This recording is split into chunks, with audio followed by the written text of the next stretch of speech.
कल ये एक ऑडियो रिकॉर्डिंग डाली है। ऊपर नाम लिखा हुआ है कौर परमजीत। इसकी आत्मज्ञान कोई ग्रुप है, उसमें चर्चा चल रही है। राम जपो जी ऐसे ऐसे, ध्रुव प्रहलाद जप्यो हो हर जैसे।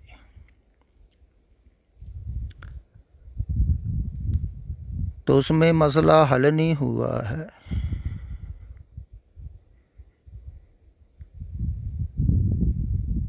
तो वो ही मसला ये इधर उठा रही है।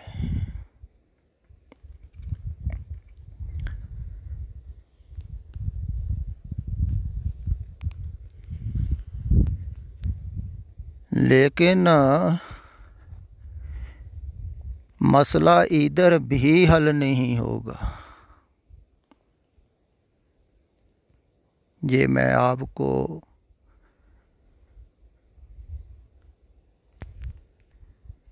इसलिए बता रहा हूँ क्योंकि विचार से मसले हल नहीं होते हैं, मसला और बिगड़ जाता है। तो ये जो विचार में पड़े हुए हैं ना लोग, इनका मसला बिगड़ता ही जा रहा है। अब ये नाम ले रही है जिसका निझर, उसको शायद मैंने पहले भी कहा था कि ये विचार का मार्ग नहीं है। विचार आपको दूर ले जाएगा। अब देखो, इन्होंने आत्मज्ञान ग्रुप बनाया हुआ है। बहुत ग्रुप बनाए लोगों ने, विचारें चल रही। तो आत्मज्ञान ग्रुप में विचार करने से आत्मज्ञान थोड़ी होगा।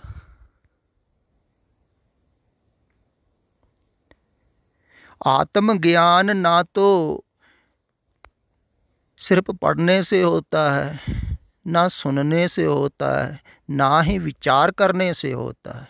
ये ही गलत फहमी है धार्मिक लोगों के मन में, ज़्यादातर सिखों के ख्याल है।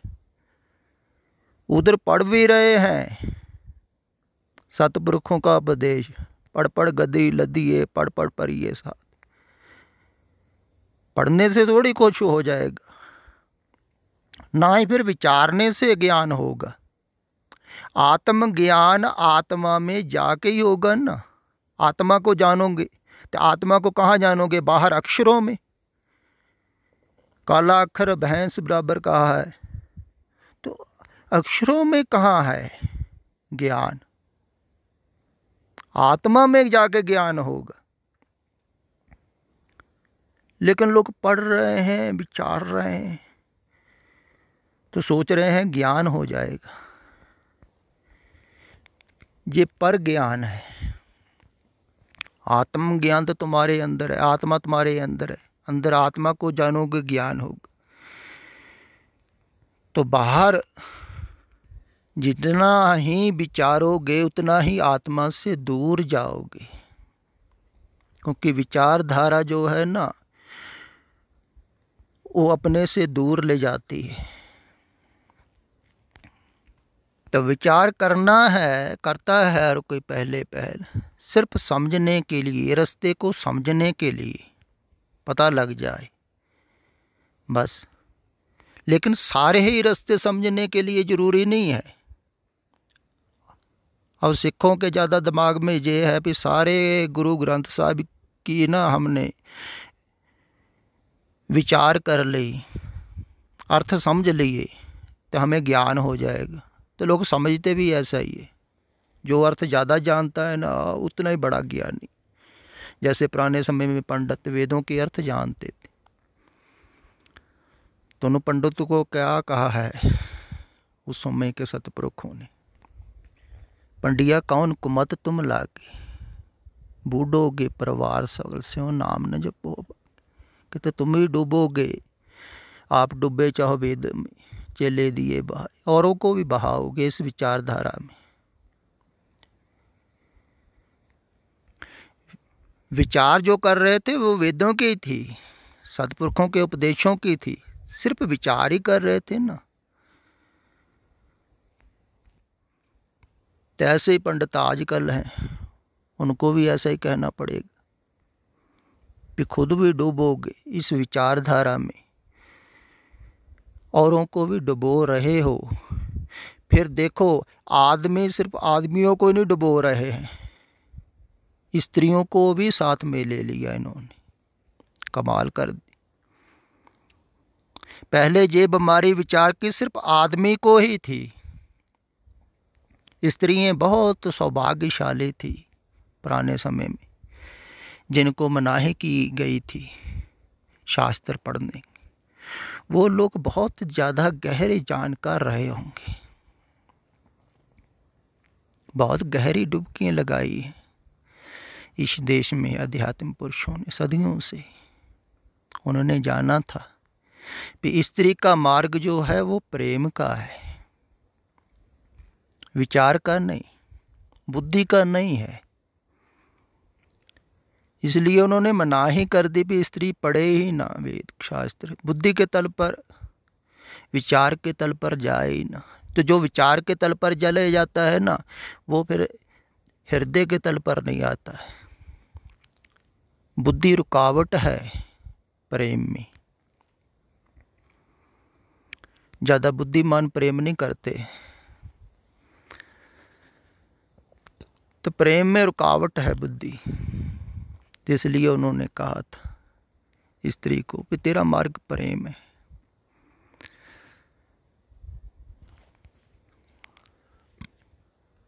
क्योंकि सहज स्वभाव स्त्री का प्रेम है, इसीलिए वो ज़्यादा मोह में पड़ती है।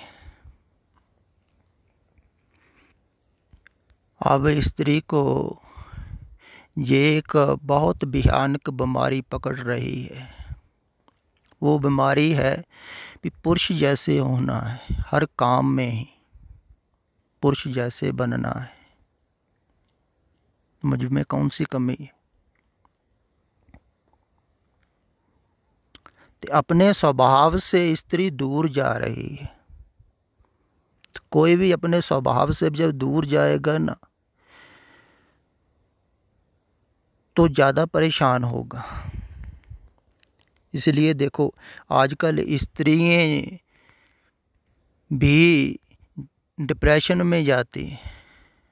पुराने समय में सिर्फ पुरुष ही डिप्रेशन में जाते थे, क्योंकि स्त्री ना पढ़ी लिखी थी,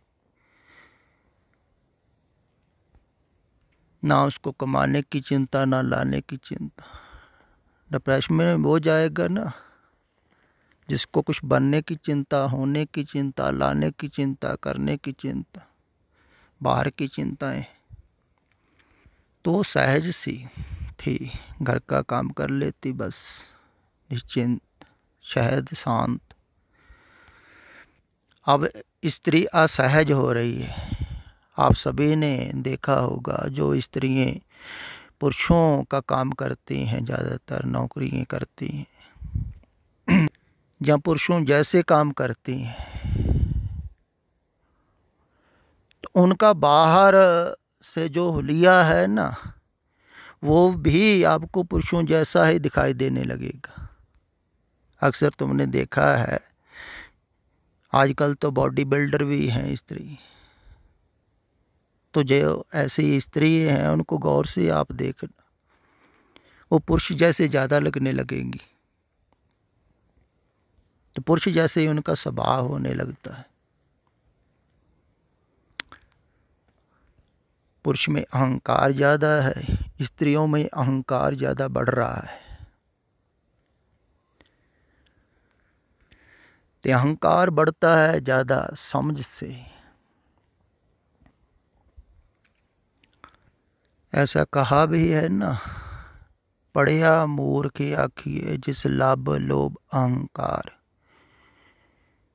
कहते हैं पढ़ा हुआ वो मूर्ख है जिसमें लाभ लोभ अहंकार है।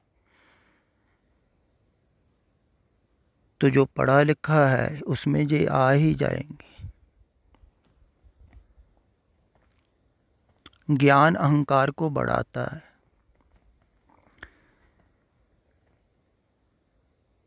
कहते हैं ना, ज्ञानी का सभी जगह सत्कार होता है। ऐसा एक आश्रम में लिखा हुआ था कि और किसी का सत्कार हो ना हो, ज्ञानी का सभी जगह ही होता है सत्कार। तो लोग ज्ञानी बनने के लिए उनके पास आते थे। तो अब भी बहुत ऐसे धार्मिक विद्यालय हैं जहाँ ज्ञान दिया जा रहा है।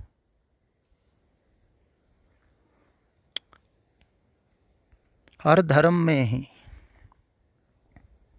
तो लोग सोच रहे हैं कि जितना ज्ञान होगा उतने हम सुखी होंगे, लेकिन काम उल्टा होता है। कहते हैं कि सतयुग में ज़्यादातर लोग सत्य के करीब थे। उस समय कौन सा ज्ञान था? लोग जंगलों में रहते होंगे, ना तो संसारिक ज्ञान होगा बहुत, ना ही कोई उस समय भाषा थी। पशुओं जैसे थोड़े बहुत इशारे करके लोग समझते होंगे। तो कोई ज्ञान पढ़ाता भी नहीं होगा, फिर भी परमात्मा के करीब थे। जैसे कहा है ना कि जन्म से पहले बच्चे की लिव लगी हुई थी, लिव चुटकी लगी तृष्णा माया अमर वर्ताया। जब पैदा हुआ तो लिव टूट गई। अब बच्चे ने कौन से शास्त्र पढ़े हुए थे? गुरबाणी की व्याख्या कर रहा था वो, उसको कुछ भी नहीं पता था। सहज ही लिव लगी हुई थी। फिर लिव टूटी, जितना जितना संसार का ज्ञान हुआ, संसार की समझ आई, उतनी उतनी टूटी ना। जैसे यहूदियों की एक प्राचीन कहानी है, मैंने पहले भी बहुत बार कही है कि परमात्मा ने पैदा किया आदम तो हव्वा को, स्त्री और पुरुष को, तो उनको एक बगीचे में छोड़ दिया। तो उस बगीचे में जो फल लगे हुए थे ना, उनकी तरफ इशारा करके कहा कि ये फल नहीं खाने, ये ज्ञान के फल हैं। अगर इनको खा लिया तुमने तो तुमको बगीचे से बाहर कर दिया जाएगा, स्वर्ग के बगीचे से। कहते हैं उन्होंने ज्ञान का फल खा लिया।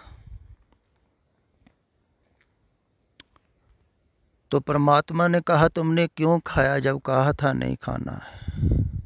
आदम ने कहा मुझे इसने कहा था, स्त्री की तरफ इशारा करके, कि ये फल खा लो ज्ञान हो जाएगा, पता लग जाएगा सब कुछ। तो उससे पूछा उसने, और आगे इशारा कर दिया शैतान की तरफ। तो ये कहानी बड़ी प्रीतिकर है। सभी ज्ञान का फल खिलाने को उत्सुक रहते हैं। अभी बच्चा थोड़ा सा बड़ा होता है, सभी ज्ञान देने लगते हैं, ज्ञान का फल खिलाते हैं सभी ला ला के। वो फल खाते जाता है, खाए जाता है ज्ञान के फल, तो अपने आप से दूर जाता है, स्वर्ग के बगीचे से निकल जाता है। ये हर बच्चे की कहानी है। हर बच्चे को कहा गया है संसार के ज्ञान का फल नहीं खाना है, लेकिन संसार का आकर्षण कुछ लोग पैदा कर देते हैं कि कुछ बनो, नहीं तो पीछे रह जाओगे संसार में। कुछ पढ़ो लिखो। देखो आजकल स्त्रियों को भी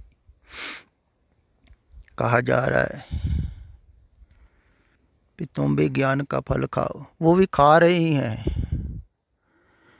तो जितना जितना ये विचारधारा संसार की बढ़ेगी, तो विचारधारा ज्ञान से समझ से ज़्यादा बढ़ती है। देखो आपने ख्याल किया होगा कि जो समझदार है, पढ़ा लिखा आदमी, उसकी आकांक्षाएं वासनाएं ज़्यादा उठती है संसार की तरफ को, क्योंकि उसको लगता है मैं कुछ कर सकता हूँ, मैं कुछ बन सकता हूँ।